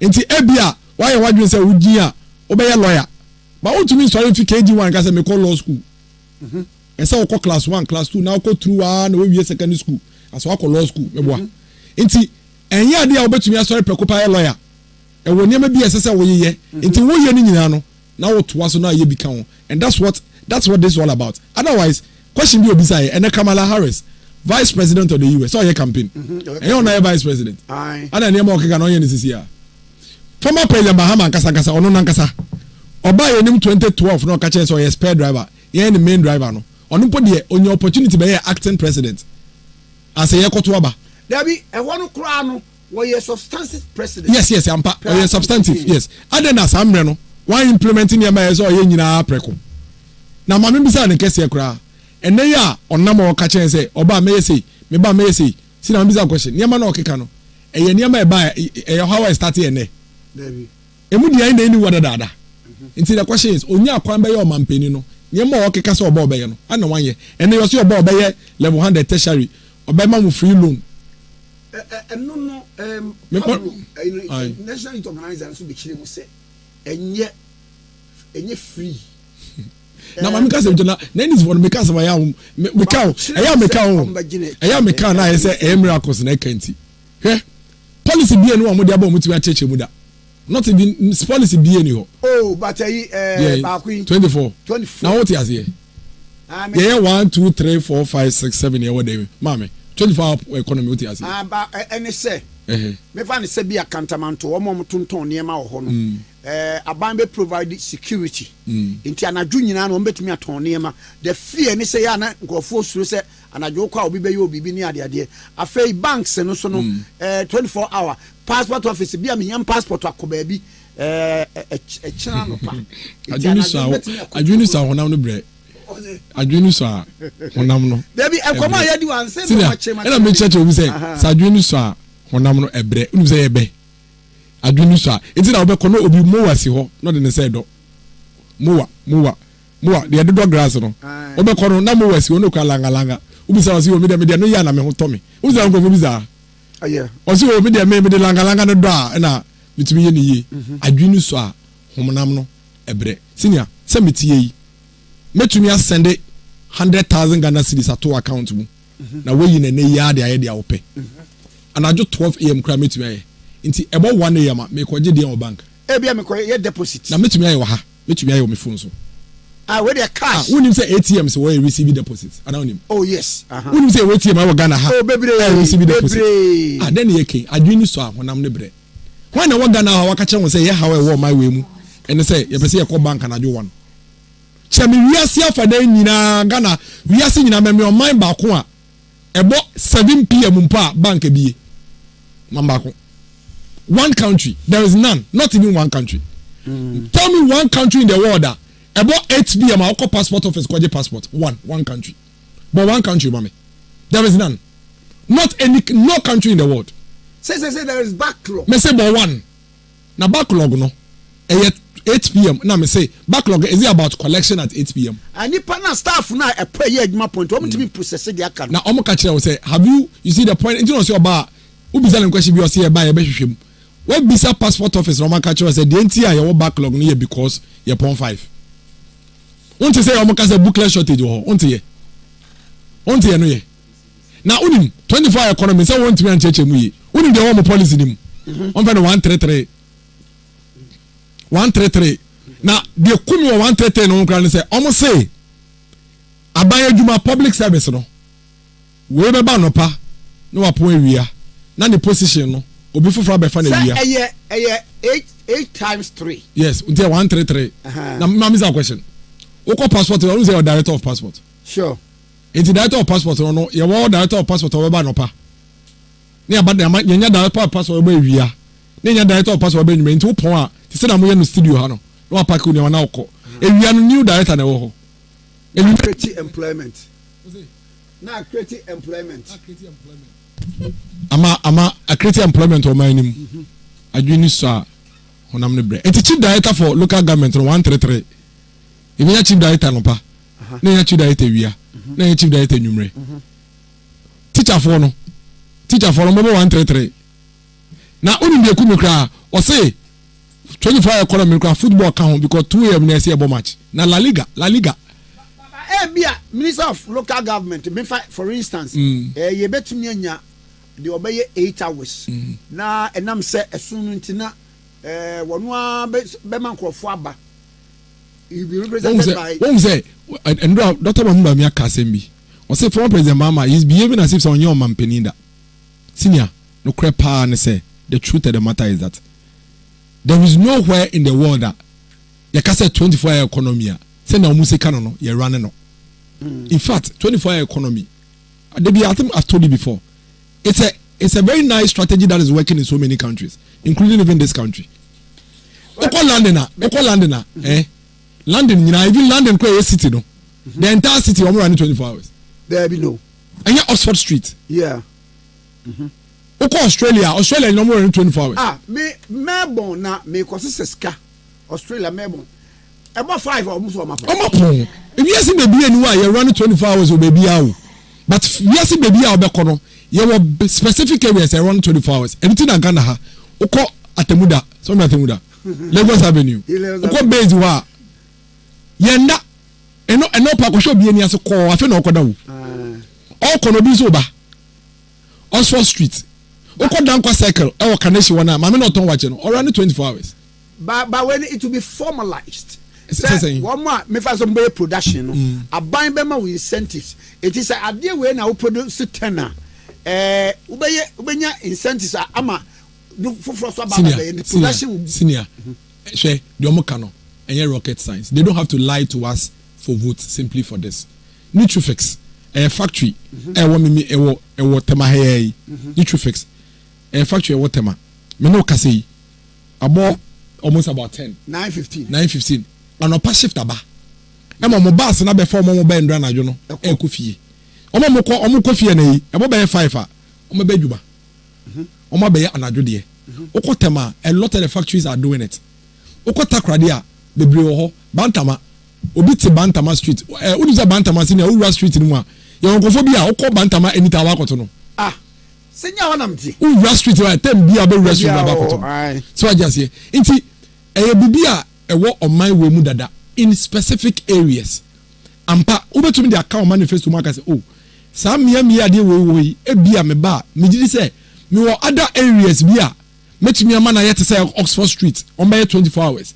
Me wo neighborhoods bia me gidi say na wo city no metumi ama ya say Lagos Avenue. It is our areas way anyway no me ba niama say na maye wo ho. If they had put this thing in this manner, there will not be any argument. But they are deceiving us when they tell us, say, Omoba, public service, Ebe 133. Senior, it is a lie. It cannot, it is a lie. It doesn't even make sense. In fact, Abembia Bamponas or Caso Benes, Accra, Abano, your mambo for. Thereby creating employment. No, but see, what do you need staff at local government ministry 12 a.m. for? What would they be doing? Construction. Local government ministry. There be construction. Me say be a kwan. Kwan no episi ewie ne ntamti we no ba pon na okay be all there. Say be on better. Demand and supply. 24-hour economy no. Demand and supply. Everything abem say Ghana ha no. Bebia na bi koso bebia demand no wo no ekoso. It's all they had to do. Mustafa Gbandi say me find say wo fie anadwobre no well condition enye adwuma you have people say bia we mu ba anopa we ma ba enkoba so o mapon nti wo from demand and supply the lali me let you share the friend the lali me let you share friend the lali at 4 streets away from me me friend the lali anadwo 1 a.m. kra obefa no abeyama me so obi sa demand and supply. Say electrician bi won potamu bi onim sa anadwo bia ye nya nipa be 5-6 friend man be ye kanea enye wo enti shebe na beba shebe na beba be ma electrician na watrase 1 month obi an friend anadwo 12 da shebe na beba na be bi adwuma 12 we de shebe na mom so tena say na say de bia about 12 onya nipa be 5-6 friend na obekọ enye wo sa wo command the police for 50 kra kwatra na shop na say adesa 12 Obia friend say ye be adwuma senior the only reason why I no pay about 10 koko ra upon say obi ameto koko after 11 o nemo say if anka about 10 that's a line that's wo koko pa de edi na no pa yes say anka about 10 that's a koko line that's wo ho a nko beto koko enu nti e na koko wura bi wo ho a upon 10 no akofie about 5 a no asen aba aban na di to osinity onim say about 5 a ye onkrofo bi nso a on beto koko 5 in fact say between 12 and 4 p.m. nkrofo ho on beto koko a obeba enye wo e na obeche ne so mbra na o command the police for 50 na say between 12 akopem 4 p.m. obi ameto koko a ade echi a omma emfa police for the door ade den wo de man no because the koko no ye na be say eye simple common sense enti ye be boaga na no ani research Ghana no ani ayi general mosquito eseni katia say 24-hour economy no we organize na water chiman kwan so be adwuma 24 hour o se bi wo areas o me tudon papa nso say omo be yen jata ne enyinamoa eni elefa no ma export na anadwo no de eti e ma 24-hour economy na ai den say omo mbe fini nyata no e be fa omo nyina adwuma mu bensere ade dey serious o enkofo no ekoya omo de yanam so no omo tocha yen and I can tell you serious me ka say ndisi be lose lashes here o I am serious o because Ghana for etie wa no pay omo tifie omo mo efuom koko wase edwa so nyina etie say ah na nkrofo yi to mo plan nie omo dia ne say 8 years aso ye nto aba nti MPP ye beba ye nka he ye de dia ne say ye nkeka ne ma ye gidi say ndisi MPP ntumi anye ne yie no na wana ka so ba ba mu abetima ye ne nyina yie ye nkeka na de ye omo nto aba man ba say plan pa bisa ndisi ne say mo be mo plan pa mo ma teacher for ye den I will be quite so their so or see even night clubs crab running 24 hours. Night club, be running 24 hours. Night club. I didn't hear night no. Running 24 hours. There's a day club, the night club. Obi asend ya ba say, won say President Mahama can say oba enema wo do obi wo a obehwehwem one state capture, two lands nema ambulance repair Sputnik BV no me ade na obache oba so be make sure say niam sika na akodi ko for obaje sa so obaje na nte we problem you know na say we yan say oba na we mampeni na say oba na say ujiri so obi ewie sika chini tu we say ya de bia simple we kra po de nkan we kasa oba na say we mampeni oba na say ujidi say odame no ye minister for den dey no wi akakra senior che no anambwa so de be kokko se che no so anye kangaroo say when you rollins aban na the twice with you what dey be court na wako cheche ma chen dey ntia o just say party bi enu a waton ama aban we japade se NDC party no party no party in fact omo kra dey omo sheda call parliament e ko chechire mra eta omo chi omo call parliament e ko pass mra friend diversity implementation act obekaya 90s no na e group popular committee diversity implementation committee 7 o'clock news GTV yo mo so aye diversity implementation committee the most popular committee in Ghana. Almost ton Ghana factories in Makumako 300. Wow. 300 factories. The list is all there. What is that gasem na yabain there? Yeah. Gasem. So na yabain there. Almost ton ye. Eko. Golden tulip na de nyina omo ton ye. Golden tulip na de nyina omo ton ye. City Hotel. Oni nyina omo ton ye. Almost ton abain factories in Makumako 300. Hwe opa won. Mema o list bo NDC pani bi edi meche asase oto ye ya ban de and if you oto ye ya ban de when the NDC mo onto aban japade when who NDC pani be ya onto aban maybe it was backed by law then. Yes so I don't have a problem. I'm only bringing out the issues. Okay, I don't have a problem. I'm only saying say Obeka state capture the actual state captures in the NDC omuton aban japade to say chupa chops and tomatoes. The guys are wicked. Very wicked. Very wicked. No mo ya de ni wi a, no ma dani omo hontoma. No ma kan ekwan bi so. No mo de achichire wo. O ya wo hwie yi. Na MPP no, ye no abrofusem no doso. Nti ya ye hu ya asem ka. Abrofusem no e doso. Hwe, ma me ka se be nanse ye okudjota black honorable. MP for Northtown. Okofa a list of insasi bi a obese o kire say MPP aban na aton. Uni baby insase no de ba ye ni nyina e insase a omo no moto ye 2015 2016 ni nyina na onim It's a releasing letters, releasing documents, no. Now if you know I lock it. I'm saying about could be the kind of 2015. Na the atene say ono afa no abete.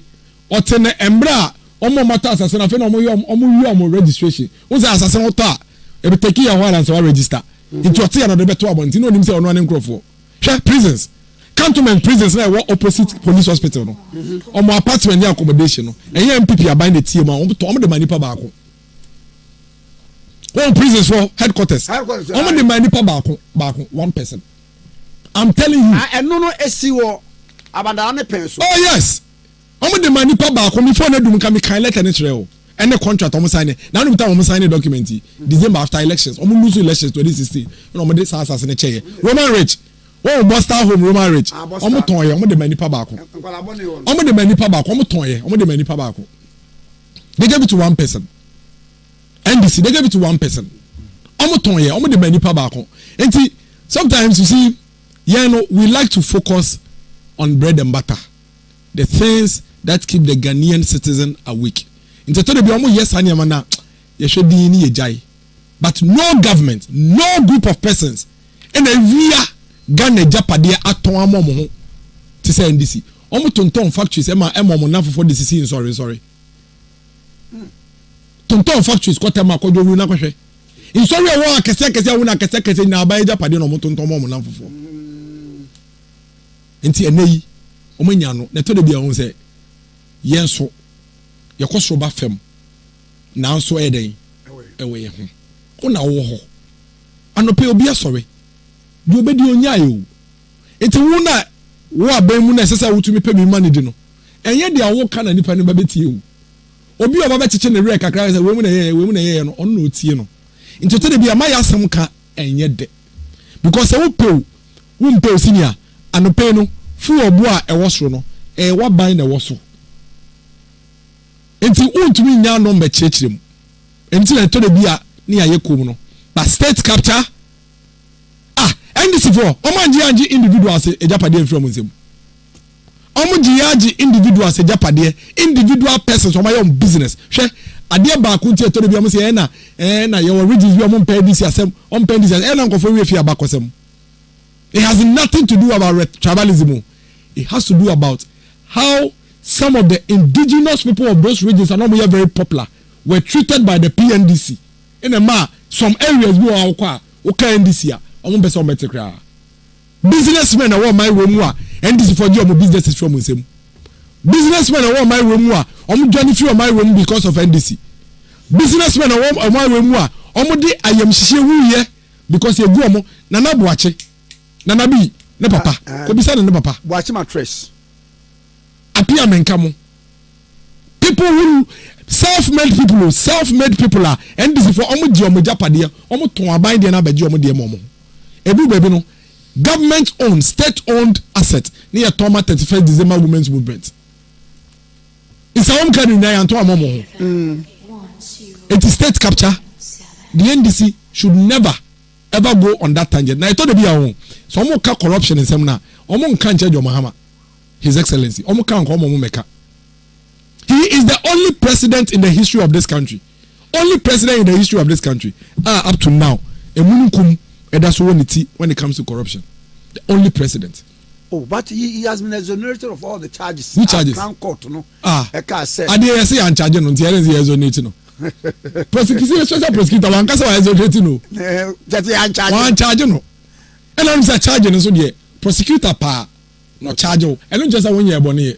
Sure. Ubetumi aye boni, but prosecutor kasa me charge wa. Me charge o. UK for no say. Airbus for nankasa base. Yes, Ramu, Monfanche. Find a way na yebetua. The Amukani nyina enokre. Ampa Ghana yekotua bribe. In fact, bribe no, ye de fa nipa we so. Na nipa we we friend government official one. Ono ne nipa no oboa yen. Enti ono na ye de fa ni nua no so, the bre. Ni nua no ni di nie. We nie. All this while, ye nim say government official one, ye nim so age bribe. I don't know. Etinje bi enu hu. UK for report in my investigation. The same investigation US, the same government official one or J bribe. Nana yeshwe why nana ye government official one? Who? It was not about whether government official one has taken a bribe or not. It was about who was government official one. And then they changed one. It is the only thing that special prosecutor Yamaya and so Beji to Obekache and so no investigation to say former President Mahama and the government official one. It is not up to special prosecutor to tell us whether Obecharge and our own charge. But the fact of the matter is that government official one no Airbus for Nankasa confess say Yamanebra Emma Airbus no educate to Yamoka US any UK dada. It is our Obecharge no say won't charge no issue. Sure. Ono pe ne vice president and not Yakonyo so ono ane president. Emma ye hwehwe mu fa no the same plane. Minim their planes aye no. Okay, say plane, military planes. Negotiations there. Yeah, na. Say edu ba bia, say your kind say bia obe taxing to do this. You way. Enti no basa say ne bibia ni. Me was to be very honest with you. Me wrong. Normally I don't place premium on Sunday away. I only bring it up when more corporate no. You try to bring it up. Otherwise I must say, I don't penny on man penny or tia konyo so otumi jitu mi say contractor man eduma be che ne Ford car. Or can or the fleet of cars. Ebia won chichire. Problem say ebia chichire mu ho. Ade no bia won chichire mu. Ejise na wo chichire mu no. Saa na enei ozo kasa oba prosecute oba no so betimi a chichire mu. Obia won chichire mu sinia. Enye won ko na explanation. Eti ben ko gina o party for na enye onu mu nga say me ba me eno no Ghana ha no enye kangaroo na eri yo. O nipa na no so ko chichire o se na o chichire mu no. Nko a ye bo bell 5 atoso. Ebia so won chichire mu. Ebia won chichire mu.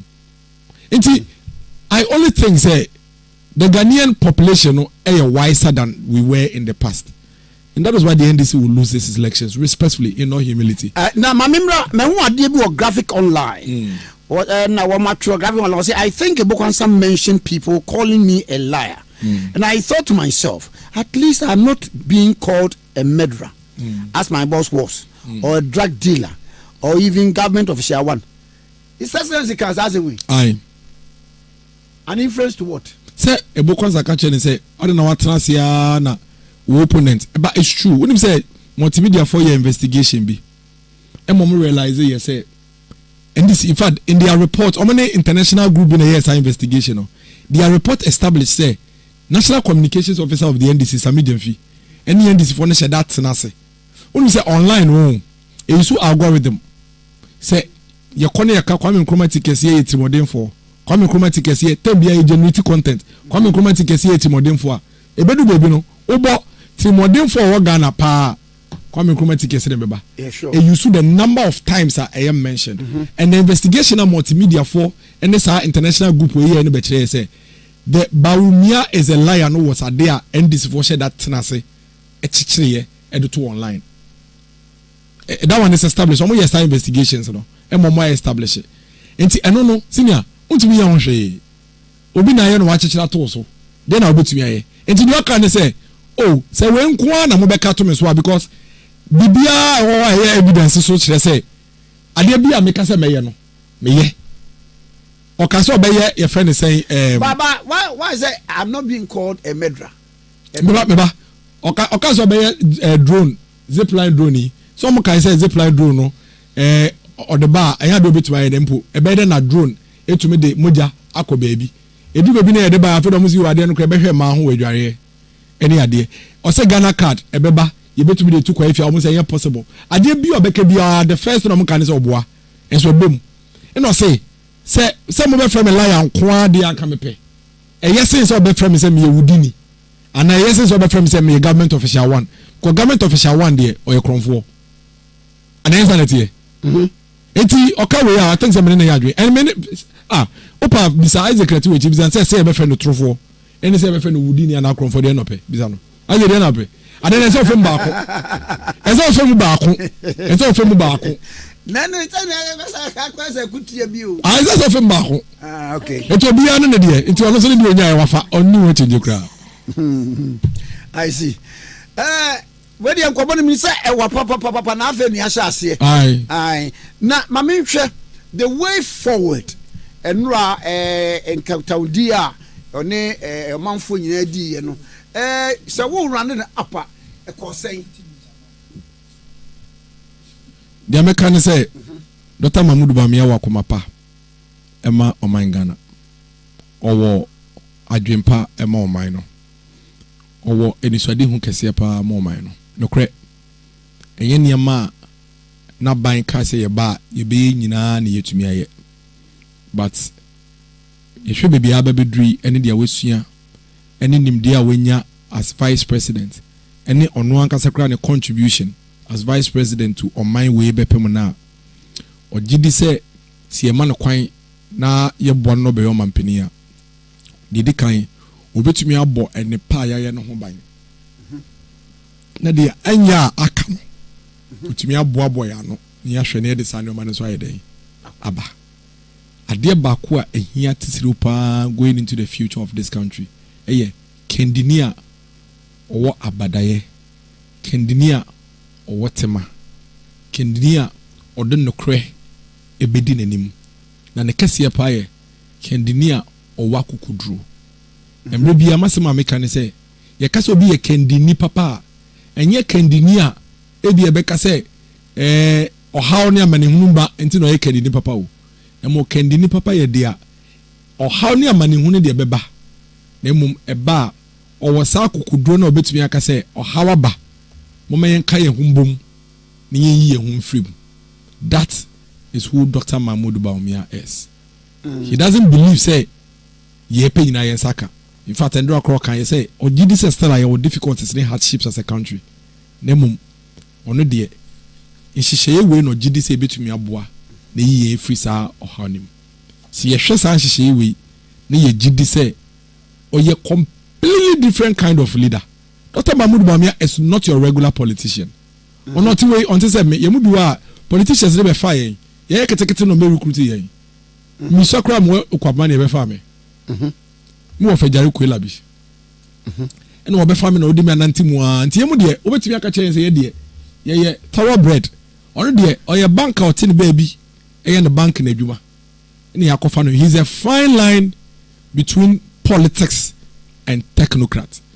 Enti na ndra na polado mo cheka asem bi say nyina ya fa ya adwanko say he has changed the face of Ghanaian politics.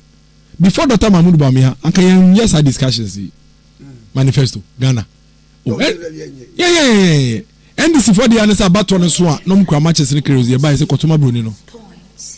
You really feel say Kotoma Bruni no. Je Kotoma Bruni no. In fact, and to Dr. Mahmoud Bawumia na etumi to abama ho fe. O say me so ba me dimpenifo ni chinti me sua niam. Na ma eno a obi sandi bibi ba Facebook no social media me say questions no bi wo a won she da twatwa amankofo bi senior me pe question ba ko a endro ye bisa ya obi be ka say na ye question a favorable to former president favorable to vice president. No precedent. Something like the crowd obisa scholarship students nobody has ever exposed himself in the manner in which Dr. Mahmoud Bawumia exposing him to the media. I'm telling you. And that's who former President Mahama media encounter. In your way, 4 hours of grilling questions. Me na me moderate.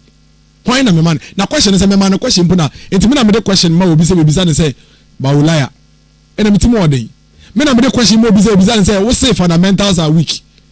Enti enei me na me ma question obi say what say economy nurses are suffering, teachers are suffering, others so me na me the question. And they say me timo odin. There was not a single question. In fact, it was one of the things that I noticed yesterday. Not a single question yesterday.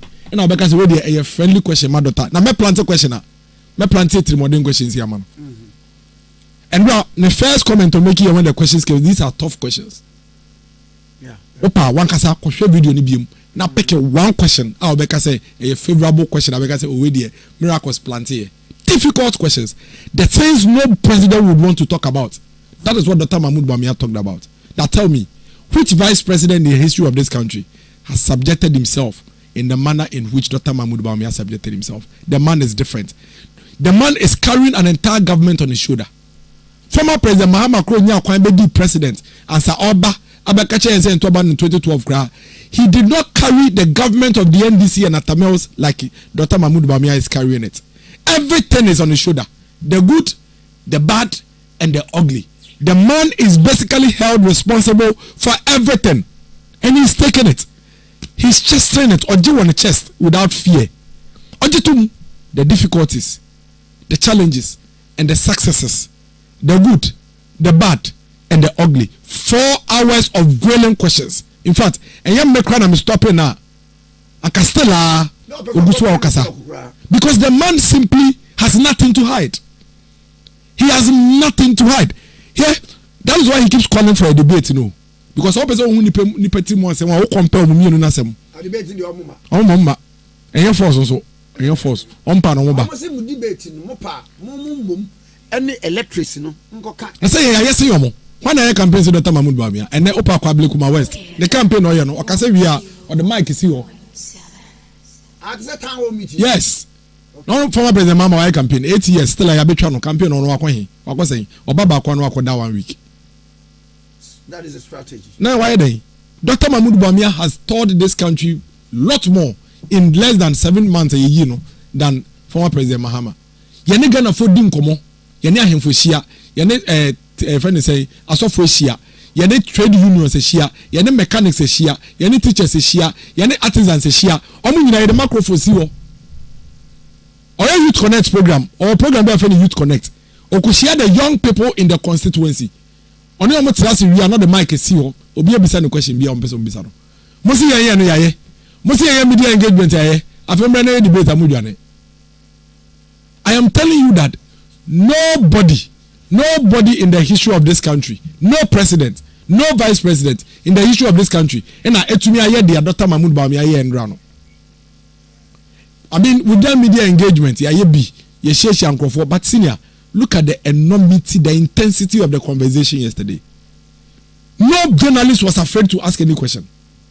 No journalist was holding back in asking any question yesterday in the room. In fact, in the room, no, the vice president gave a posture of give me all the hard questions. And I mean, you call you Sheldon. No, you know, I was on person. I observe could you hard observe no observe. Me no grass am side friend is not side third one. So, the fact of the matter is say Endra no was 30 pace no. Say this for say media engagement be ma. Omo fe to be being free the Dr. Mahmoud. I say omo lunch Saturday no. And a bomb. It you bomb one am so do already e fan ko same. Oh, I'm going to try. I'm going to be a channel the same degree. Political, I'm press out. Yes, baby. Political strategy will be answered. Will be anye. And we will guide them. Kekano. Omo chire biya do biya anye. Obiya ye ne politics. Opa, you dey anopa. Ade ye no man trust ya me ye dey. Ya ye manifesto launch last week as on be over. Ade na manifesto launch o man ye the same day. Now me manifesto launch last week. Ade chi as we dey a week later. Now time ye manifesto launch no. And I determined on time on my own Diana. When I decide to obey media engagement July, and I'm saying media August. In fact, media engagement, I can show you evidence of it. Our original date was 26 June. Okay. Long before the NDC did their media engagement. And I told no, Satana in person obey truncating the original tour no. Next year they be only original tour no. Now later yen. So what does it got to do with anything? Now mo pa no manifesto dey pa no mo kaya yenteda. Everything in their manifesto is coming from their 2012 manifesto or their 2020 manifesto. Okada ya die biempa naka. Yeah, the case ye be nyina, ye say be one om so be two. Say be two om so be three. That's all. There is nothing else. Mo sorry, mo say ya copy manifesto. Mo sorry, mo say ya manifesto ni empty. Mo de na empty na because ye copy mo. Say wo say ya copy wa. Wo say mo manifesto ye copy mo. E na no mo ka. Mo say wi am say ye de na empty. And empty. It sounds mudi bi dey no makopie enti na empty no then say na mu say mudi na say copy empty thing enti sir you copy empty thing senior we have government to run. The teachers of this country, the nurses, the doctors, the masons, the mechanics, the lawyers, people want solutions to your day-to-day problems, and Dr. Mahmoud Bawumia is willing and ready to fix these challenges. When you ignore NDC for party no, they should present to the people of this country a credible leader. To be a presentation, I support him. And you better say, pa, the enemy say, when you Dabaco, you himself because Swaba, Naya Church and Simon Bibias, why come. opani a ene ye ne ne di nkomo e wa afidie so e Dennis Miracle aboagye na ye home so aba ye ba na fe nkomo ho do ho ye ne ndi ato ase. Okay FM 101.7. Abujanfo yamamu nyina sabio ajo maha babia obia ene show no ye de besi hanom na bro before you go remember say high RAZ Media GH on YouTube, Kennedy Japan Junior on Facebook. Abushia say sabio I was saying fan chamati for kakra yeah but as a mama can say so tin some in free book mu ba you know just be bia etoni krese say koto abafon ema mahama bedi Ghana kunya na yebese yakoyachi because idea na nkasa kore bi ni ho ha ya na ya mede say miracles to me nyanto bose a comparison of things fact and figures bibia da opefe na minhu political party and opposition party on to me kase meye we mefa kwan we so na ye we dabi he de no an say aka he kana esane yen ka de say sloganier bi na ye create impression be say we are opposition party and this and that. Really, it is very sad. It's very sad. But inshallah, on the 7th of December 2024, Ghanaians will vote massively for Dr. Bawumia for his competency. And on the 9th of January 2025, Bawumia will be declared, will be sworn in, inshallah, to push our country, the upgrading agenda forward. Because of the massive performance, aban way aye fantastic. Omwanye ni nyina bet omwa boy juma aban na boy juma moment kan silipi aka kwan hospitals, school infrastructures, he can say policies, social interventions policies like free SHS, HNI, Ghana card, you know, all those things, digital addressing system, digital identity, you know, all these things. And yes, we must formalize Ghana. I was seeing to be formalize with laws.